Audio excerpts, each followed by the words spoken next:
सिद्ध है।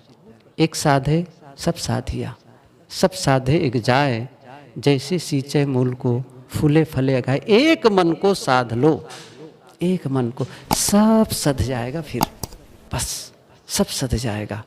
और सबको साधने लगे, क्या दुनिया वाले मेरे अनुसार चले, न दुनिया वाले सही तो शहर वाले मेरे अनुसार चले।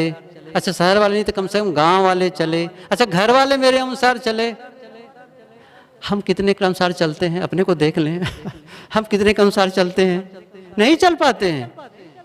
कैसे हमारे अनुसार लोग चल पाएंगे? मैं खुद जब कई बार सोचता हूं, मैं खुद अपने अनुसार खुद नहीं चल पाता हूं। जैसा मैंने अपने लिए एक्सपेक्ट किया, जैसा मैं अपनी अपेक्षा करता हूं, क्या मैं अपनी ही अपेक्षाओं में खरा उतर पाता हूं? नहीं उतर पाता हूं। फिर दूसरे कैसे मेरी अपेक्षाओं के अनुसार खरा उतरेंगे, वैसे कैसे कर पाएंगे? ऐसा नहीं हो सकता है। इसलिए करना क्या है? खुद पर काम करना है, खुद पर काम करना है। और खुद पर काम करने का मतलब यही हुआ कि आप खुद पर मैं दो तरीके से उसको कहा करता हूं। एक है तन, दूसरा है मन। बस एक है तन, दूसरा है मन। और जो चेतना अपने आप में शुद्ध ही है ना, वो तो जैसे कहो चाहे ईश्वर कहो, सेल्फ कहो, खुदा कहो, उसमें तो विकार है ही नहीं। सच कहो तो वो तो सदा से निर्विकार है, आज भी है, आगे भी है। वो कभी बंधा ही नहीं है, उसको क्या मुक्त करना है? वो कभी विकारी नहीं है, उसको क्या निर्विकार करना है? जिसका जो विकारी हो उसको निर्विकार करो, जो बंधन में हो उसको मुक्त करो। वो तो है नहीं वैसा। जो दुख रूप हो उसके लिए सुख रूप का प्रयास करो, दुख रूप भी नहीं है। इसलिए वो है बस जैसा है, वो सही है, बिल्कुल पूर्ण है, वो उसमें कोई कमी नहीं है। लेकिन ये ज्ञान है, ये बोध है। करना क्या है असल में? सचमुच जैसा वो है शुद्ध, जैसा वो मुक्त है, वैसे ही हमारे चित्त की दशा भी हो जाए, वैसे ही हमारे मन की दशा हो जाए। क्यों? हमारी जो चेतना है, हमारी जो आत्मा कहते हैं, सेल्फ, जो भी नाम ले दीजिए आप, जो हमारे भीतर, जिसको हम जानते हैं कि वो है एक जीवन, एक जिंदा कुछ तो है जो शरीर से भिन्न है, जो ज्ञान रखता है, चैतन्य है, वो तो वो शुद्ध है। क्या अशुद्ध मन के साथ संपर्क हो सकता है? नहीं हो सकता है। वो खुद ही निर्मल है। क्या वह विकारी मन के साथ संपर्क हो सकता है? विकारी मन उससे संपर्क कर सकता? नहीं कर सकता है। और वो मुक्त रूप है और मन में मन बंधा हुआ है, नहीं कर सकता है। उसी की दशा हमारे चित्त की भी हो जाए। योग दर्शन में, बहुत पुराना योग दर्शन में एक सूत्र, छोटा सा सूत्र है, छोटे छोटे सूत्र हैं योग दर्शन, बहुत अच्छे योग दर्शन, कभी अवसर मिले तो पढ़ना भी चाहिए आप लोगों को भी। उसमें उन्होंने एक बात कही है, सत्व पुरुषयो शुद्धि साम्ये कैवल्यम। सत्व पुरुषयो शुद्धि साम्ये। सत्व कहते हैं अंतःकरण को, पुरुष कहते हैं जिसको हम लोग आत्मा कहते हैं ना, उसको उपनिषद, गीता और सांख्य की भाषा में पुरुष कहते हैं। उसमें पुरुष और प्रकृति कहते हैं। हम लोग थोड़ा सा क्योंकि एक लंबे समय में भाषा सरलीकरण होते चला जाता है। उस समय की भाषा थी, आज की भाषा बदल गई, बात वही है, लेकिन संकेत उसी के लिए है।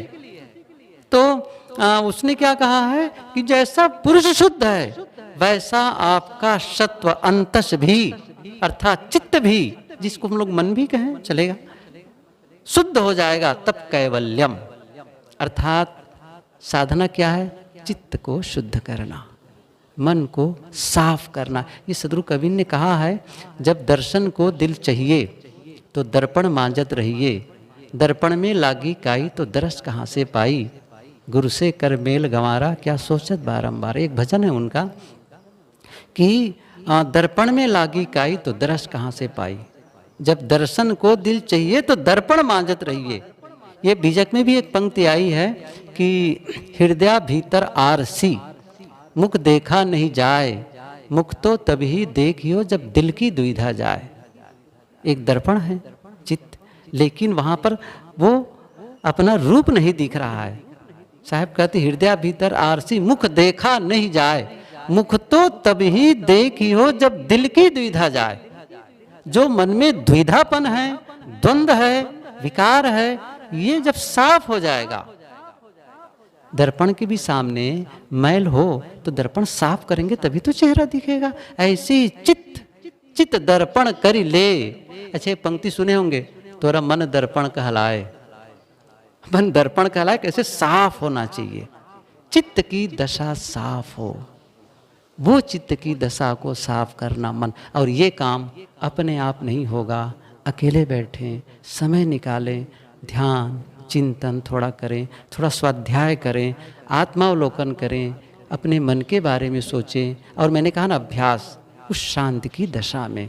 आप शांत ही चाहते, कोई भी अशांत नहीं चाहता, ये सच है।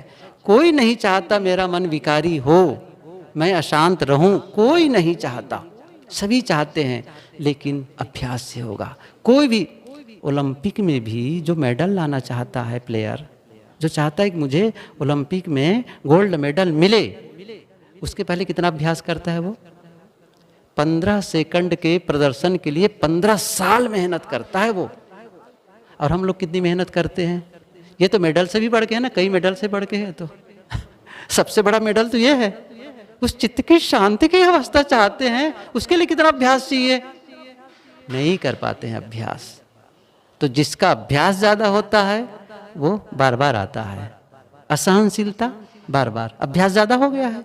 क्रोध उद्वेग बार बार, दोष देखना जल्दी आ जाता है। क्यों? अभ्यास उसका है, शुरू से अभ्यास, वही प्रोग्रामिंग बना है, वही हम लोग सुनते और करते आए हैं, उसी का चल रहा है। अब थोड़ा उलट के काम करना है, इसीलिए इसको कहते हैं मीन मार्ग, उल्टा उल्टा चलो। गुरुदेव जी कहा करते थे, उल्टा का उल्टा सीधा हो जाता है। हमको जाना है मुंबई, जा रहे थे अहमदाबाद की ओर, किसी ने कहा कहाँ जाना है? मुंबई। अरे उल्टा आ गए भाई, अब उलट गए, जैसे उल्टे सीधा हो गया, जैसे उल्टे सीधा हो गया मुंबई। अब चलो बस, अभी तक तो दिशा ही गलत थी, अब सही दिशा में आ गए, अब चलो अभ्यास करो। तो जो बोध संतों से मिले, गुरु से मिले, उसको अभ्यास करो, रोज समय निकालो थोड़ा सा। आप हम लोग क्या करते हैं, सबसे बड़ी बात बताऊं, हम लोग कौन है यहाँ बैठे? बहानेबाज लोग बहुत बहाना बनाते हैं। अच्छा, रोज स्वाध्याय कर पाते हो? नहीं कर पाते। क्यों? समय ही नहीं मिलता है। अच्छा, रोज ध्यान में बैठ पाते हो? समय ही नहीं मिल पाता है। ये वही आदमी कह रहा है जो टीवी में बैठकर घंटों दूसरा प्रोग्राम देखा करता है, गपबाजी करता है, उसके लिए समय निकालेगा, खुद को संवारने के लिए समय नहीं निकालता है। ऐसे जीवन ऊंचाई की ओर नहीं उठता है, नहीं उठता है। वो जीवन को जीना है, सुख से जीना है, आनंद से जीना। और ऐसा थोड़ी है कि आपको कपड़ा बदलना है, या आपको हिमालय में जाना है, या आपको जंगल में जाना है। कहीं जाने की जरूरत नहीं है, कहीं भी। आपको क्या करना है? जहां है वहीं काम करो। किससे काम करो? जो आपके पास है, बस जो आपके पास है उसी से काम करो। आपके पास मन है, आपके पास वाणी है, आपके पास इंद्रियां हैं, इसी से तो काम करना है। यही तो संसाधन है। अर्थात अच्छे विचार सोचो, अच्छे शब्द बोलो और अच्छे कार्य करो। अच्छा, अच्छे की परिभाषा एक मिनट बताऊं। अच्छे का मतलब, अच्छा का मतलब सब कोई कहता अच्छा है। अच्छे का मतलब है आप अपने जीवन लक्ष्य को पाने के लिए कर रहे हैं, वो अच्छा है। बस आप क्या आनंद की ओर बढ़ रहे हैं? आनंद की ओर बढ़ रहे हैं, वही सत्य का मार्ग है। और दुख की ओर बढ़ रहे हैं, वही असत्य का मार्ग है।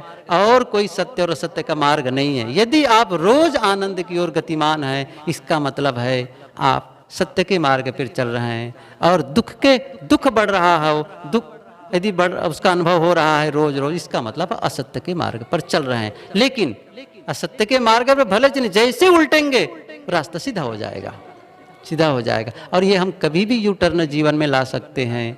बस एक समझ की जरूरत है, और वही समझ सत्संग से मिलती है। आप सभी आए, धन्यवाद आप सबको। बोलिए सद्गुरुदेव की जय।